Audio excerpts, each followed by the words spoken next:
Hello gardening friends, welcome to my strawberry patch. So this is my original strawberry patch from about 4 years ago. I started with like 4, then like 5 plants and got this whole thing covered. I've since moved some over to another spot and then moved some more over to another spot. And this spot doesn't do very well because the plants are just so thick.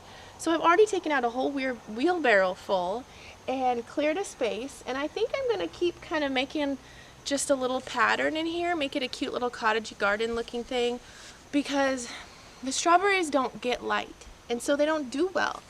And also it's November 12th and it's still warm in Louisiana, and I'm in between classes, and what do I do for relaxation, for Zen time? I'm so weird. I want to like rip plants out or rip weeds out or get something done. That's just how I self-soothe. I can control this garden. It's some of the only things we can control. Anyway, I'm going to do this. I'm going to thin this out and I'll let you know how it goes.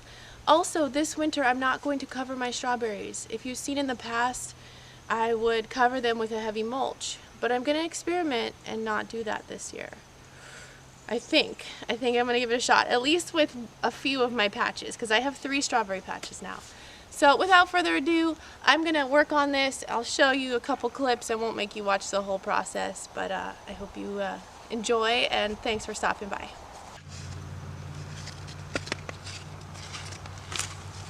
So the plants tear out pretty easily, but I am grabbing them with my fork a little, making sure I get the roots. Alright, I stopped for a water break. This is how many strawberries I've pulled out.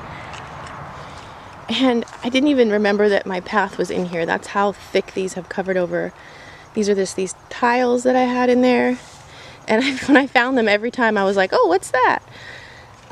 So it looks really good in here. Let me show you the soil. Soil's really fluffy, sandy. I mean, this is perfect for carrots because look, I can just put my whole hand in that. If I was a carrot. So you can go way down in there. Alright, this is where I'm at. I found a whole bunch more tiles in here that I didn't even see. And so I'll show you what I've been doing.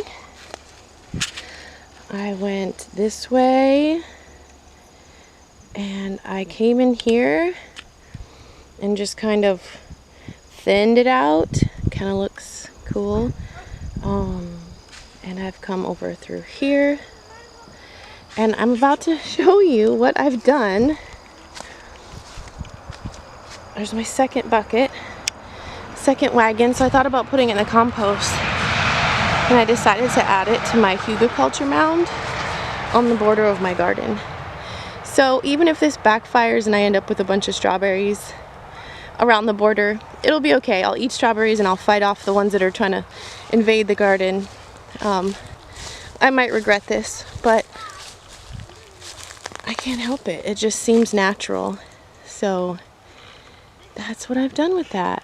So I'm going to continue it down that way, and I'll probably end up covering it with some pine straw to just hold it down, and the worms can have that for food this winter. Alright, so it's the next day and this is what it looks like, and I'm ready to get back at it. So I got my hat, my sunscreen on my nose and my face, finished my teaching for a few hours, have like good 2 hours to just do me. So this is what I want to do. Thanks for joining me.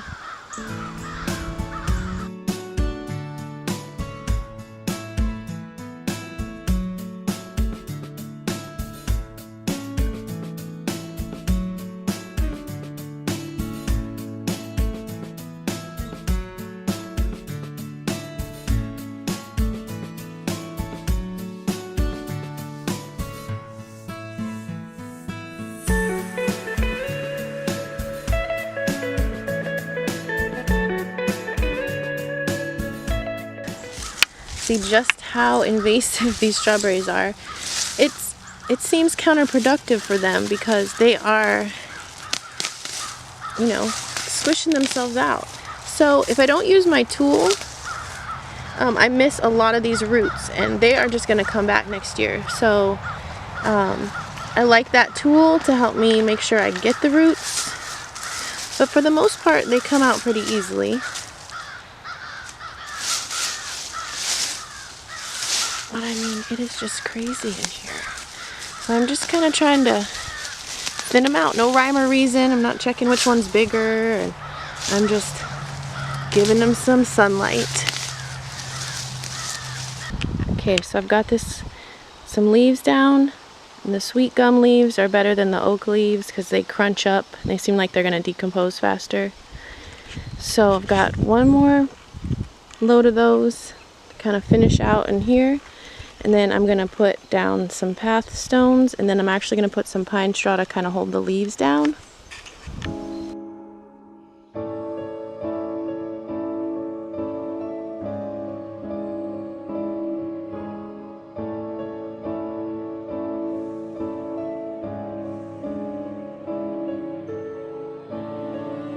Alright, so that's one tub of pine straw.